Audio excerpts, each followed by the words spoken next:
হাঁসের মাংস ভুনা রেসিপি। উইন্টার সিজনে আমরা কম বেশি সবাই কিন্তু হাঁসের মাংস রান্না করে থাকি।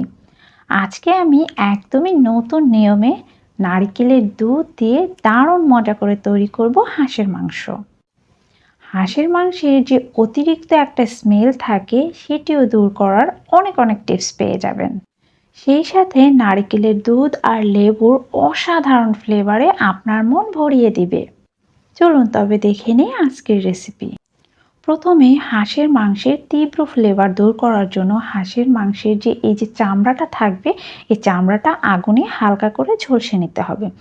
এরপরে আমরা যখন হাঁসের মাংস ওয়াশ করব তখন লেবুর রস আর লবণ দিয়ে বেশ কিছুটা সময় পানিতে ভিজিয়ে রেখে কষলে কষলে ওয়াশ করে নেব। এবার লেবুর ওপরের পাতলা যে সবুজ স্কিনটা থাকে এটা আমরা গ্রেটারের সাহায্যে এভাবে গ্রেট করে হাঁসের মাংসে ব্যবহার করব। তাতে করে বাজে স্মেলটাও চলে যাবে আর এই লেবুর যে ফ্লেভারটা এটা রান্নার শেষ পর্যন্ত কিন্তু পেয়ে যাবেন। এবার আমরা মাংস ম্যারিনেট করে নিব। দিয়ে দিচ্ছি 1 কাপ পরিমাণ পেঁয়াজ কুচি, 2 টেবিল চামচ পরিমাণ রসুন পেস্ট এবং 2 টেবিল চামচ পরিমাণ আদা পেস্ট। এবার দিচ্ছি 1/2 কাপ পরিমাণ টমেটো কুচি, সেই সাথে 3 চা চামচ পরিমাণ লাল মরিচের গুঁড়া আর 2 চা চামচ পরিমাণ হলুদের গুঁড়া, 1/2 চা চামচ ভাজা জিরার গুঁড়া, 1/2 চা চামচ ভাজা ধনিয়ার গুঁড়া এবং 1/2 চা চামচ গরম মশলার গুঁড়া। এবার দিয়ে দিচ্ছি দারচিনি, এলাচ, লং এবং তেজপাতা, গোটা মশলা আর কি।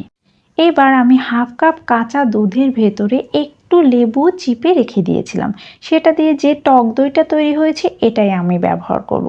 এভাবে ইনস্ট্যান্ট টক দই তৈরি করে ব্যবহার করলে মাংস কিন্তু অনেকটাই সফট হয় এবং জুসিনেস বজায় থাকে।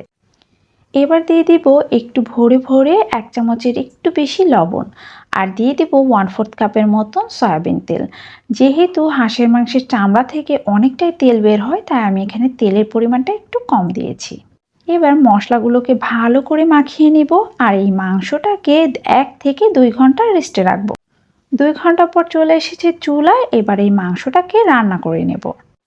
যেহেতু মাংসের মশলাগুলো সবই কাঁচা, এক্ষেত্রে চুলার জালটা বাড়িয়ে দিয়ে এই মাংসটাকে দীর্ঘ সময় ধরে কষিয়ে নিতে হবে।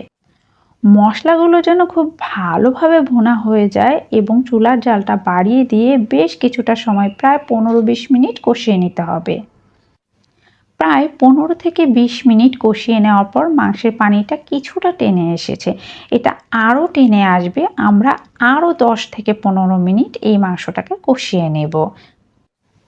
হাঁসের মাংস সিদ্ধ হতে অনেকটা বেশি সময় লাগে আর এটা যেহেতু একটা দেশি হাঁসের মাংস ছিল তাই অনেক সময় লাগবে এভাবে রান্না করতে। যার কারণে আমি হাঁস থেকে যখন এরকম তেল উঠে আসবে, মানে হাঁসটা পুরোটাই আমাদের কষানো হয়ে যাবে, এই পর্যায়ে আমি হাঁসের মাংসটাকে প্রেসার কুকারে দিয়ে কয়েকটা সিটি দিয়ে নেব। তাতে করে এই মাংসটা দ্রুত সিদ্ধ হয়ে যাবে। এবার আমি প্রেসার কুকারে 5 থেকে 6টা সিটি দিয়ে নেব। সিটি দেওয়া হয়ে গেছে, এবার আমরা হাঁড়িতে আবারও মাংসটাকে ট্রান্সফার করে নিচ্ছি। তাতে করে আমার মাংসটা দ্রুত সিদ্ধ হয়ে যাবে। যেহেতু মাংসটা আমি প্রেসার কুকারে সিটি দিয়েই নিয়েছি, সেক্ষেত্রে এই মাংসটা রান্না করতে আর বেশি সময় লাগবে না। তো আমি এই পর্যায়ে কি করব, কয়েকটা আলু অ্যাড করে দিচ্ছি। এবার এই আলুটাকে মাংসের সাথে কিছুটা সময় ভেজে নেব। তাতে করে আলুটা একটু ভাজা ভাজা হয়ে যাবে আর খেতেও কিন্তু ভালো লাগবে। আলু আর মাংস কিছুটা সময় কষিয়ে নেওয়ার পর এবার আমরা দিয়ে দিচ্ছি মাংস সিদ্ধর জন্য গরম টকবকা পানি। এখানে আমি পানিটা কিছুটা কম ব্যবহার করেছি, তার কারণটা হলো আমি একটু পরে এই মাংসে নারকেলের দুধ ব্যবহার করব। আর নারকেলের দুধটা প্রথমে ব্যবহার না করে পরবর্তীতে ব্যবহার করলে নারকেলের দুধের যে ফ্লেভার এবং স্বাদ সেটি কিন্তু বজায় থাকে। আমি আরও 10 মিনিট রান্না করে নিয়েছি, এখন আমাদের গ্রেভিটা টেনে এসেছে। এই পর্যায়ে দিয়ে দিচ্ছি নারকেলের দুধ। আমি এখানে 2 কাপ পরিমাণ নারকেলের দুধ দিয়েছি। বাকি যে রান্নাটা এই অবশিষ্ট নারকেলের দুধ দিয়ে আমরা করে নেব। এখানে 1/2 চামচ ভাজা জিরার গুঁড়া এবং 1/2 চামচ গরম মশলার গুঁড়া অ্যাড করে দিয়েছি। কিছুটা সময় নাড়িয়ে চাড়িয়ে দিয়ে দিয়েছি কয়েকটা কাঁচামরিচ, এটা লাস্ট স্টেজে দিয়ে দিয়েছি। এবার ঢাকনা দিয়ে একদম লো হিটে 15 মিনিট রান্না করে নেব।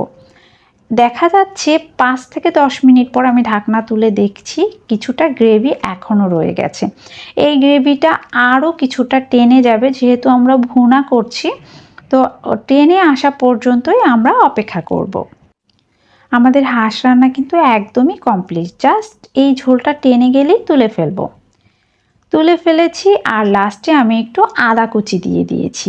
এই আদা কুচিগুলো যখন মুখে পড়বে খেতেও ভালো লাগবে আর হজমেও সহযোগিতা করবে।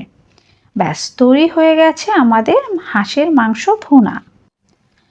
আজকের হাঁসের মাংস দিয়ে অসম্ভব সুন্দর নারকেলের একটা ফ্লেভার আসছিল, সেই সাথে লেবুর যে একটা সুন্দর ফ্লেভার, আর এই যে আদা কুচি দিয়েছি, এগুলোও কিন্তু মুখে পড়লে অসাধারণ লাগে। সব কিছু মিলিয়ে আশা করি আজকের রেসিপি আপনাদের সবার খুব বেশি ভালো লাগবে। আজকে তাহলে এ পর্যন্তই, দেখা হবে নতুন কোনো রেসিপিতে। সবাই ভালো থাকবেন, আল্লাহ হাফেজ।